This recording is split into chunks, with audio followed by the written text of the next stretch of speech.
Hello, this is Litmus A. Freeman. The A stands for anarchy in the true sense of the word, which means no rulers, not no rules. And I'm back today on Holistic Radio with Andy, Zen Pagan of the Dale, for another knowledge nugget.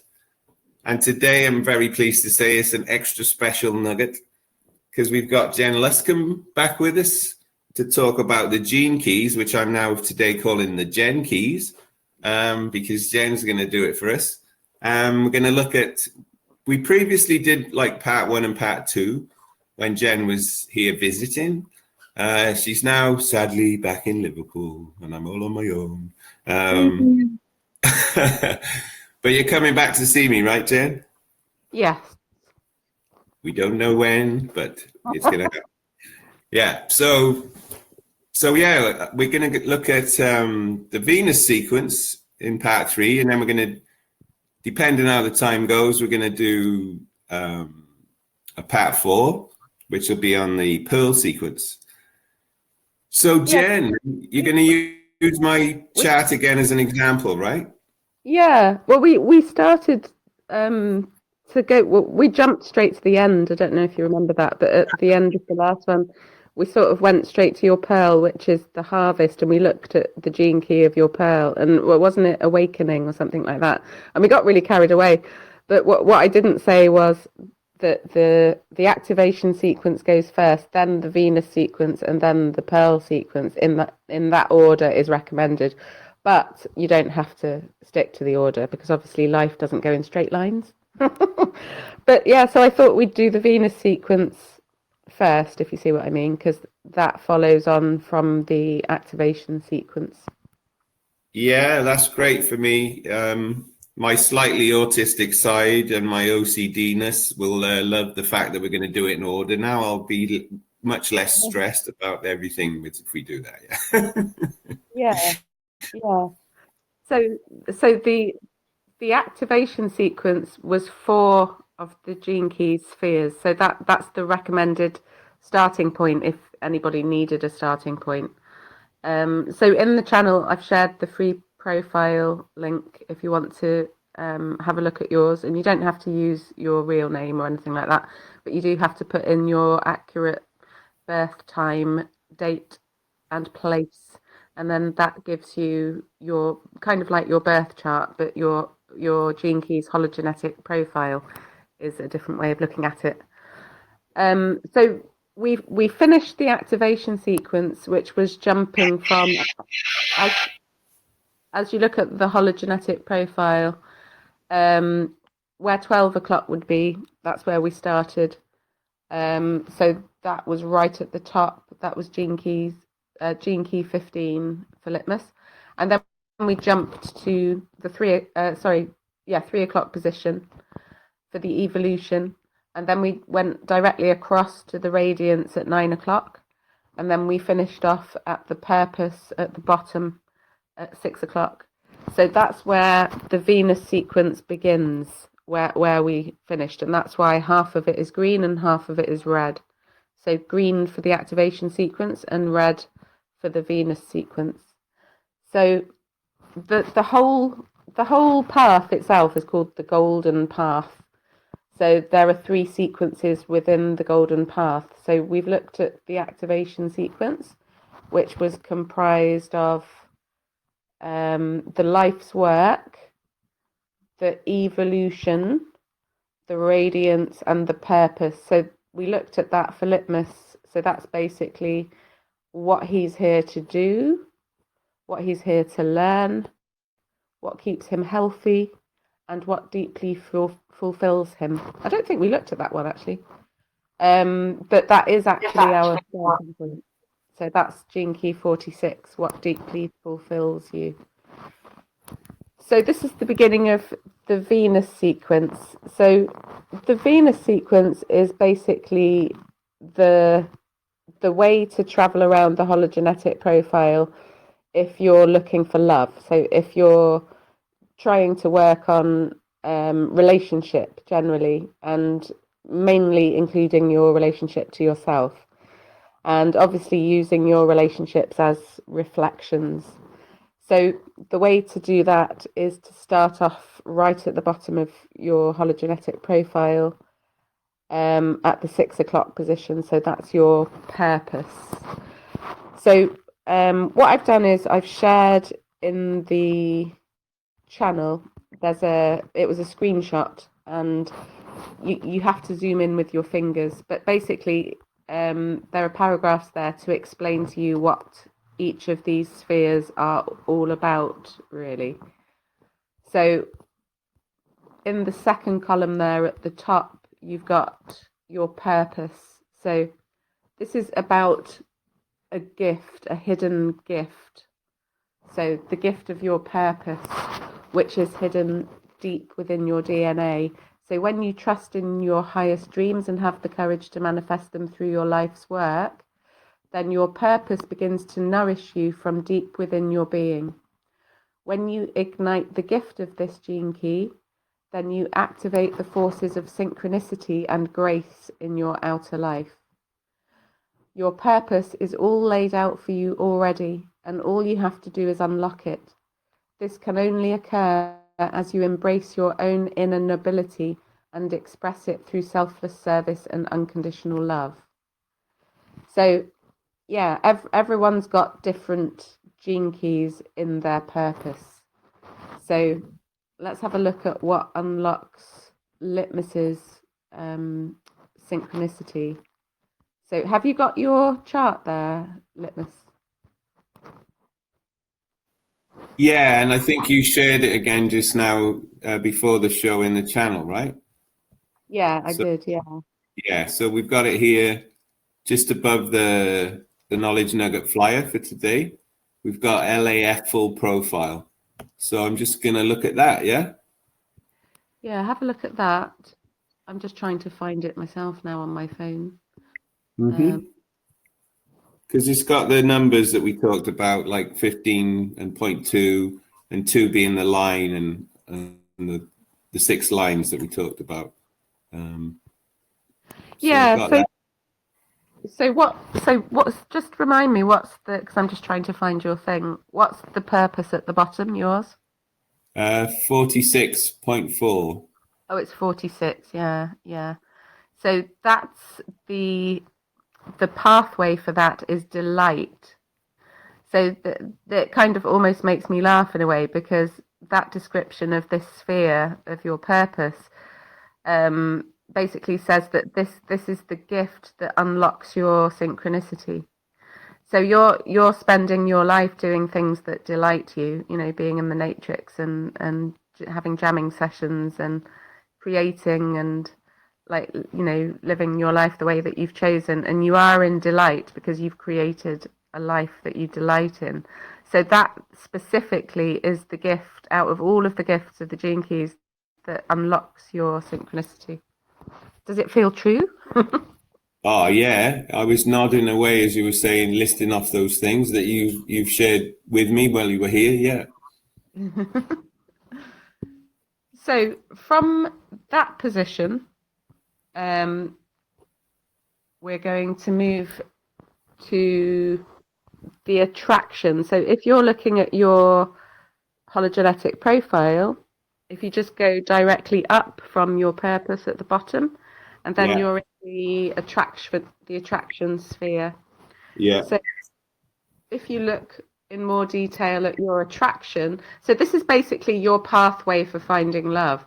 So this is kind of almost like it given to you in a 1, 2, 3 sort of step-by-step process, but it's not like that. And it can take years, but this is like a map for you to unlock your love, your love for yourself, your love for other people, and their love for you. So your attraction, integral to your Venus sequence, this sphere represents your attractor field, a mysterious magnetic power in your aura that draws certain karmic relationships into your life at specific times. This gene key therefore determines the nature of who comes into your life. If you give way to the shadow, then it will manifest as an ongoing external conflict that you meet in your relationships. That's basically what's been happening to me. Well, I'm here, of course. Sorry? And me. I think all of us probably. So once you have transformed the shadow of this gene key, you will begin to discover its gifts and your relationships will open up new vistas and possibilities. At the highest level, this gene key can also unlock the secrets of Tantra, the transmutation of your sexuality into spiritual essence. Wow. Nice. Yeah. Right. So I'm not sure what to say about that. I'm just struggling with, for some reason, your birth chart, sorry, your hologenetic profile has frozen on my phone. What do you need to know? I just need to have it in front of me, really. I'm just finding it again. It's okay. Okay. Yeah, so what's in your attractor field, basically? Yeah. What, the one we just talked about? So the one directly above your purpose. Yeah, what, 49.3? Ah, yeah, yeah. So this is the shadow of reaction. And me and my daughter both have this one as well. So you're in good company. Well, and Galactic Center. Yeah, apparently. Yeah. Well, Right. before you go on, I have to say that the purpose of delight, I mean, yeah, I can say I definitely experienced that when you were visiting as well. And yeah, I think the attractor thing is very relevant as well. So good so far. Let's keep going.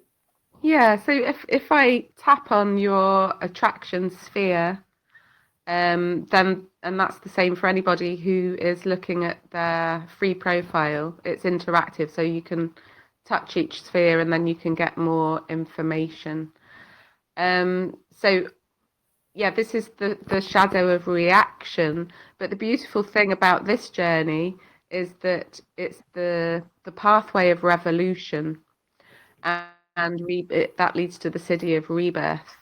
So this is kind of like where a lot of mastery comes in when you're having to face relationships over and over again that somehow are not working out, and you're reacting and they're reacting, and yeah, this has been something that I've worked through, like mainly with my daughter, like recently, but it's been quite profound actually. So yeah, that's what you've got going on in your Venus sequence at that point.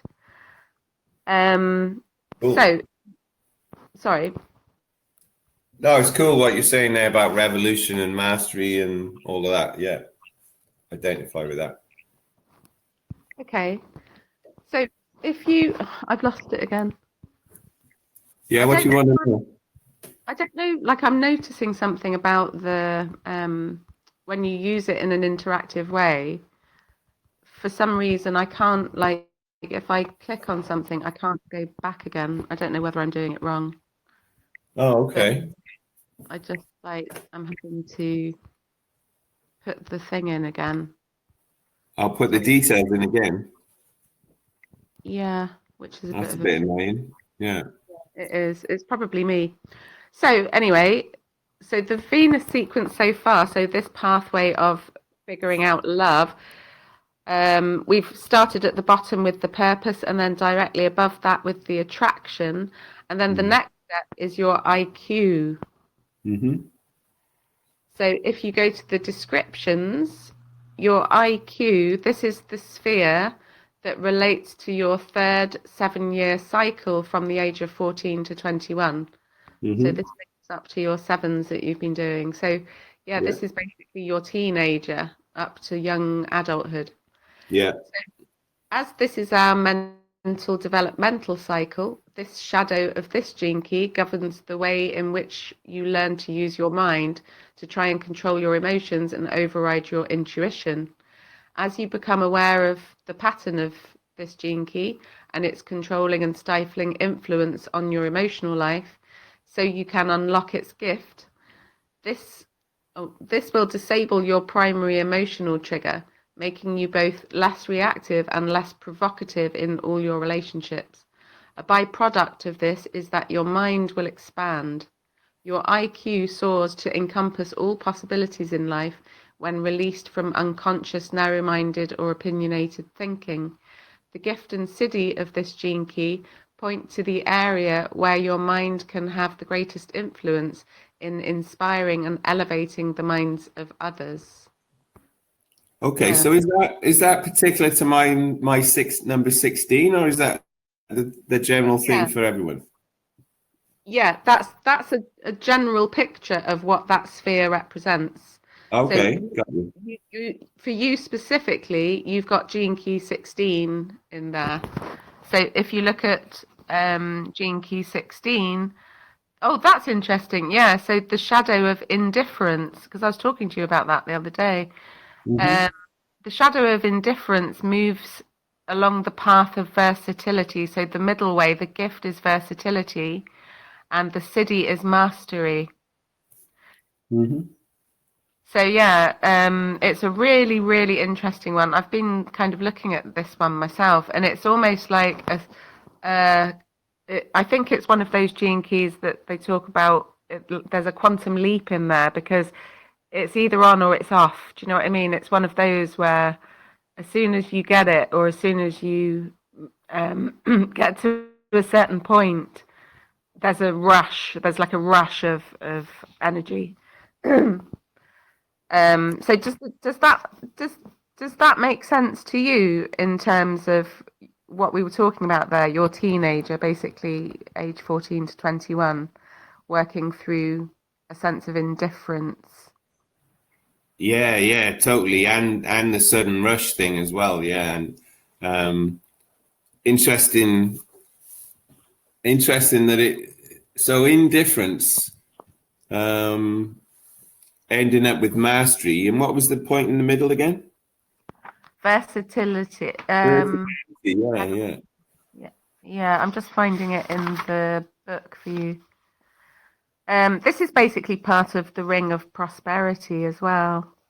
So, indifference, versatility, mastery. Because sometimes when you start off reading a gene key chapter about one of your gene keys, you just think, well, how do you get from there to there? And then how do you get from there to there? Because it seems like sometimes it's not connected. But it's only when you take in the whole kind of multi-dimensional explanation for that gene key that you sort of see that leap. Do you know what I mean? But Yeah.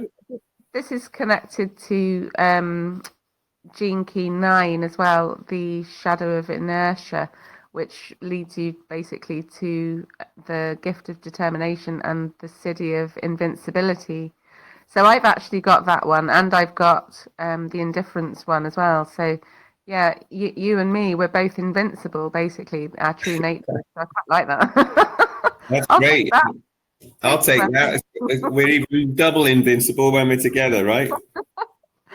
Yeah, like not just invincible, but like mastery, you know, masters of invincibility. Who's of Hello. invincibility? Yeah. Hello, I'm the master of invincibility. Pleased to meet you.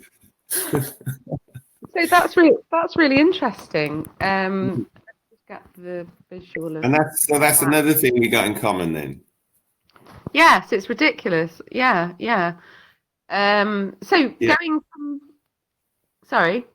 No, I was just agreeing. It's kind of it sounds ridiculous, but obviously it was a meant to be encounter, you know? I think so. Yeah. We're Yeah. going to talk about that in a show on Monday, aren't we? Yeah, that'll be fun, I think. Like reality radio rather than reality TV from the telly box. Yeah, so it's going to be holistic radio reality romance, right? So, Maybe. shall I move on to your EQ? EQ. So, Yeah, just on the IQ though, between those ages, yeah, I mean, I love variety anyway with the Gemini thing, and I am very versatile. I'm very adaptable to change. You know, I've found over the years I'm pretty good in a sort of emergency situation where you've got to stay calm and adapt to the situation quickly, and kind of figure out what to do. And with my mum leaving at, not like, just 2 or 3 months before my 14th birthday, from 14 to 21, I had to be very versatile and very adaptable. And I was good at it, and I think I was just indifferent to the whole matrix thing, really, like the whole school thing and then having to get a job. And I mean, the year I did my GCSEs or O levels, I think they were still called O levels then. I'm not sure, but I only got 6, but I had 6 good passes, and I had guys knocking on my door, like offering me, "Will you come and apply for this job?" I mean, it was ridiculous. I couldn't believe it. And I mean, I just found the whole thing farcical, really. And I knew I had to kind of go through it for a time, but it was just like playing a role, being an actor. Like I'm gonna act at going to work now, kind of thing. And treated it like that. So I think I always had that detachment from the matrix stuff, that I could kind of see it for what it was, and I didn't take it too seriously. I just sort of, I guess a lot of time I was just bullshitting my way through it, to be honest. Like I was pretty good at it. So maybe I was a mastery of bullshit at that age. I don't know. No, I think everybody just handles stuff in the way they handle stuff, don't they? I mean, I think I went the opposite way to you in my reaction, because like we've both got the shadow reaction. I reacted to life that was difficult and the way that I was parented by almost over-identifying with everything. Like, whereas you wouldn't take stuff seriously and you kind of got through it that way, I took stuff like really seriously and took everything to heart. And like I think both journeys are quite painful, because you might have been putting stuff away that you needed to look at, whereas I dived in too deep, kind of thing. So between the two of us, somewhere in the middle is about right then. Yeah, definitely. And like this is so beautiful and interesting, like the Venus sequence, you're kind of going backwards. So you're going to finish off at your prenatal version, like you're in the Venus sequence, you end up in the womb in the gestation period. So we've just done Litmus's teenager. Now we're going to move on to the EQ. That's basically your age 7 to 14 that this sphere represents. Okay. So you've got gene key 40 there, haven't you? Mm-hmm. So this is the shadow of exhaustion, the gift of resolve, and the siddhi of divine will. So interestingly, like when we were talking about that indifference, like it's either on or it's off. Like I think this idea of divine will is kind of like, that letting source come through you.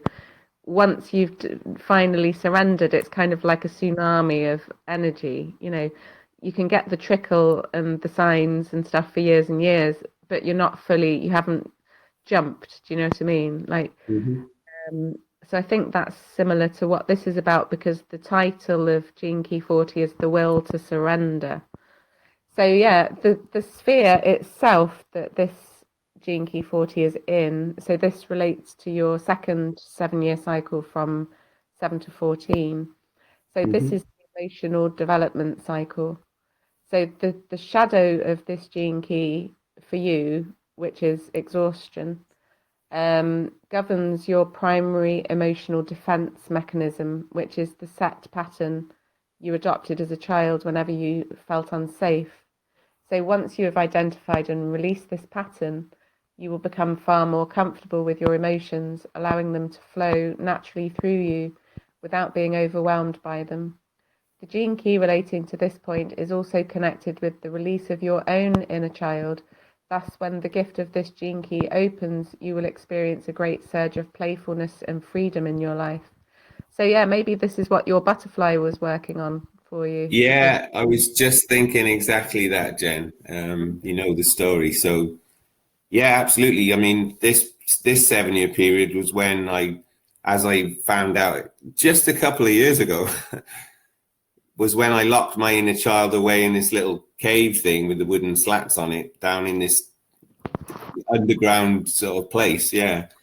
Anyone who's seen the show From, yeah, I locked my little inner child as this sort of furry little ball of scary demon down in the tunnels under the house of the family trapped in the town in From. And I only knew that and let him out 2 years ago in an encounter with a butterfly right here on my land. Yeah. So, and I have felt much lighter and playful and all joyful and blissful since that day, you know? So yeah, absolutely. I think that story is such a good example of like the wormholes that emotion and that kind of experience gives you, because I have those sort of experiences with emotions. Like if I'm working on something has just happened to me, and then I focus on the way that I'm feeling in my body because that person said that thing or whatever. You could just let that pass and not look at that. Do you know what I mean? And but it would manifest some other way in your life. But if you just sit and dive into that, it opens up to new vistas. You suddenly get an epiphany. You'll get a memory that it's connected to, and then you just keep going down this journey. Kind of like it's almost like Pac-Man, you know, where you're going around the little pathway, you're collecting the biscuits, whatever they are. Like you're just getting more and more information about yourself and why you just got triggered.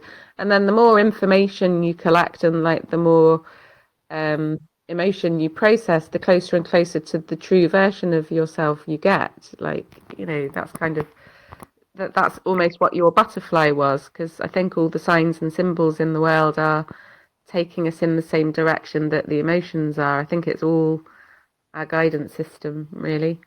Absolutely, yeah. And if anyone listening is not sure what we're talking about here, this all happened from me getting tinnitus. So if you listen to the knowledge nuggets that I did with Caroline, there's 4 of them, and the fourth one of those tinnitus nuggets is where I share the butterfly story in a lot of detail. So if you're interested in that and how it relates to this gene key information, check that out. Yeah, Oh, that's perfect. cool. Oh, hey, I was just listening in, but no, you guys, I love that Pac-Man analogy. So it just opened up a mind. What if that Pac-Man game is really about diving in to memories and finally being able to face your demons? Because Yeah, the demons are the ones chasing you, but then you turn it around with the fruit, the life, the vine, you know, the fruit from the vine, and you take power. You're invincible to them. So it's kind of crazy. It's like that whole game's a metaphor of that. But yeah, Yeah, and like, they turn into ghosts, right? And you chase them away. yeah, Yeah, and yeah. you I yeah, they're like, oh no, they're invincible now. They took power.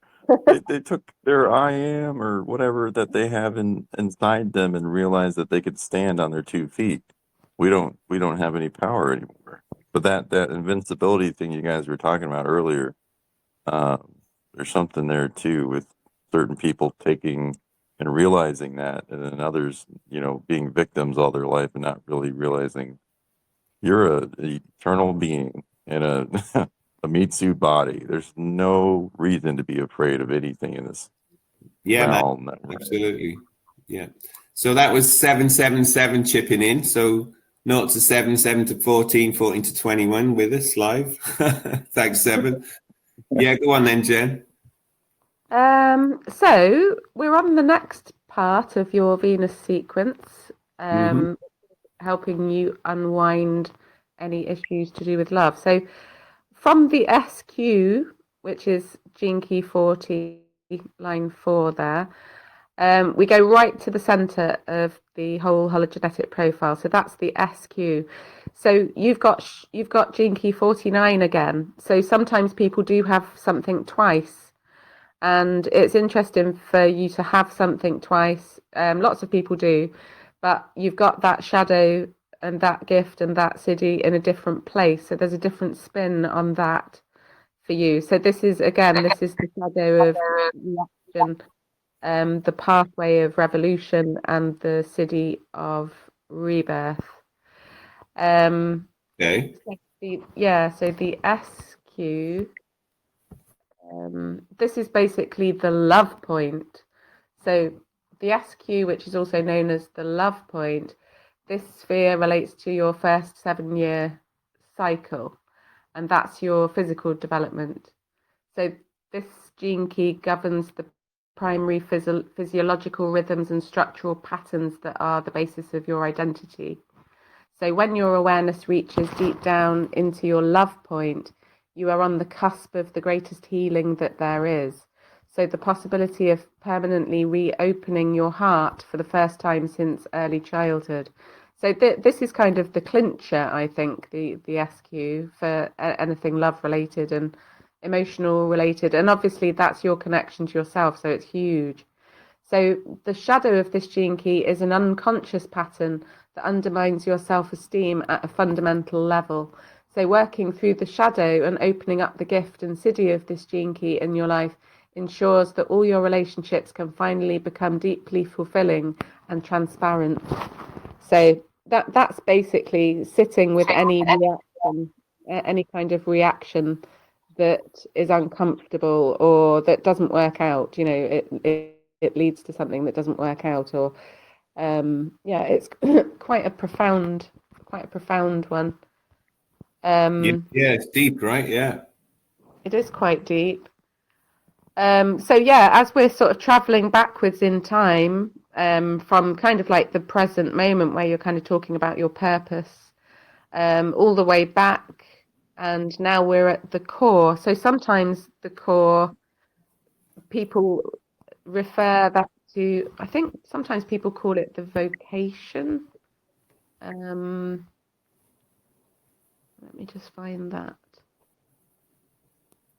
Your core. Yeah, here it is. When you say vocation, I'm being reminded of Monty Python for some reason. I think it was, is it vocational marriage guidance counselor or something like that? I don't know where that came from, but there you go. It triggered a good memory. So yeah, there's some kind of connection with you. I'm not, because I'm not an expert on the gene keys. I'm just kind of adventuring through it. But yeah, there's some sort of connection with the vocation. So if you look at the screenshot that I did of all the different spheres and their descriptions, which is a general thing, there's a part there that says your vocation. So that's talking about the core wound. So that's connected to your core, which we're looking at now. So the So sphere, I just read that for everyone. I've got it here. yeah. Your core wound in VS, whatever VS is, it is a deep inner calling that calls you out into the world. Your unique genius is being called forth in service to the greater good of the whole. Core talent is concealed here, the mysterious gift that you've carried within since conception. It takes great courage. Unveil this gift that should be too, right? It takes great courage to unveil this gift that you carry, which belongs to the collective. Okay, interesting. So it's something you're doing on behalf of the collective. Yeah. I think you've got quite a lot of those type of gene keys. And you've got some different ones to me that are like that, but we share some that seem to be that collective frequency, which is kind of like, you know, I've realized recently that there's only so far I could have got with so many of my shadow patterns, because there's a timing to it. There's like, we're on this kind of like divine timing thing where things are activating at certain times, and yeah, it's crackers. I mean, this 31st gene key for your core, so this is the pathway of leadership that you've got going on here. So this is going all the way back to let me find it. But is the core part of, it's still part of the Venus sequence, or is, because it's shaded two colors, it's part of the Venus and the Pearl, right? Is that right? Yeah. So basically, this sphere in itself is really powerful because it's connected with unlocking your prosperity and your love. So the sphere. Do you think Do you think we've got time to do that in this part 3, or should we put that as the first part of part 4? I think like I'm nearly finished really with this. Have we got Okay. time? I think Okay. because I think part 4, yeah, like we could do a bit of a crossover. Okay. Because this is basically about your 9-month gestation period, which is really interesting because this is for you specifically the pathway of leadership. Isn't that crazy to think of your womb time as being you were on the path to leadership right back then? So Crazy. deep in the core of my physical body, kind of thing. Yeah. So this is basically when all your life's patterns, so your physical, emotional, mental, were imprinted inside your mother's womb. So the core reveals the final layer of your deepest potential. So woven into your DNA is an ancient wound that you share with all humanity. So as your awareness penetrates this place inside yourself, so you will paradoxically experience your unity with all beings. The shadow of this gene key conceals your highest vocation. That great gift can one day motivate you to excel in life. As you unlock this gene key through following your Venus sequence back through your childhood, you can one day bring your awareness back to the point of conception, to this wonderful mystery in which all your suffering is transformed into your divinity. Beautiful. That's awesome. Yeah. I'm getting really like this gene key stuff, because and it overlaps so much with astrology, because one of the things I kind of specialize in astrologically is lifetime astrology, which does actually take into account the gestation period, which your regular astrological birth chart sort of interpretation doesn't, So I love the fact that in the gene keys, it's recognizing this whole period of the growth of the body from conception to birth, Yeah. Amazing. So, I mean, even though like we're kind of at the end of the Venus sequence there, like I want to sort of reiterate, like this journey is like a lifelong one. We can't just do the step by step and think that we've done it all.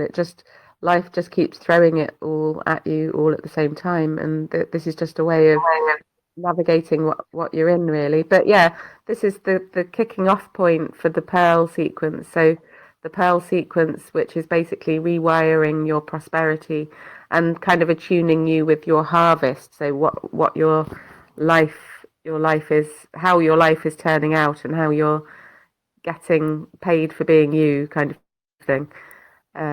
Yeah, that'll be for the next part. All right. Oh, that's awesome, Jen. So yeah, that's been great. So for this part 3, we've had a quick zip through the Venus sequence using my chart as an example. So I've learned some more that totally makes sense, the journey I've been on all my life. And as Jen says, it's not something you can just, I'm going to do this, then I'm going to do that. It's not like linear. It's cyclical, right? Like everything in the universe, including our consciousness rising and falling with the unicycles. Yeah. Yeah, I think something that the Gene Keys helps with is multidimensional thinking. When like you start to see how everything fits together in your life and why you've done certain things, and then they all connect up. And the Gene Keys are so connected in a way that you would never have got to yourself. Like sometimes I'm just marveling at the intricacies of it and the way that some things are connected to other things, and it really kind of fits and works well with my work that I do with the body code, like the holistic way of looking at the body and navigating around the body and why the body holds energy in certain places, and the way everything's connected up, like your knees connected to your gallbladder and like crazy wackiness like that. The way it connects up, it reflects how the world is connected up, like so miraculously, and there's nothing random about it at all. No, well, what better place to be talking about all of this than on holistic radio, like where with that principle in mind, you look at everything as a one thing, right? Holistically, Yeah. but all the interconnections between all of these things, which are myriad, right? So yeah, this is great stuff. So yeah, let's leave that one there then for part 3. So thank you so much, Jen. If you are listening in and you want to listen to part 4, we'll be doing that after 5 p.m. today, same time zone. But for now, this is Litmus A. Freeman, with big thanks to Jen, of course, and Andy Zen Pagan of the Dale for the Holistic Radio platform. Thanks for 777 for chipping in, and Joe's just joined us. Sinej was with us earlier. If you're listening back, you know, don't forget about part 1 and part 2, which you'll find just doing a search in Holistic Radio with this topic, the gene keys. I'll also be posting them on my SoundCloud playlist for my Holistic Radio Knowledge Nuggets. So yeah, but for now, it's Litmus and Jen saying goodbye. We'll be back with part 4, where we're going to get into the Pearl sequence. And we'll see you then on Holistic Radio on another Knowledge Nugget.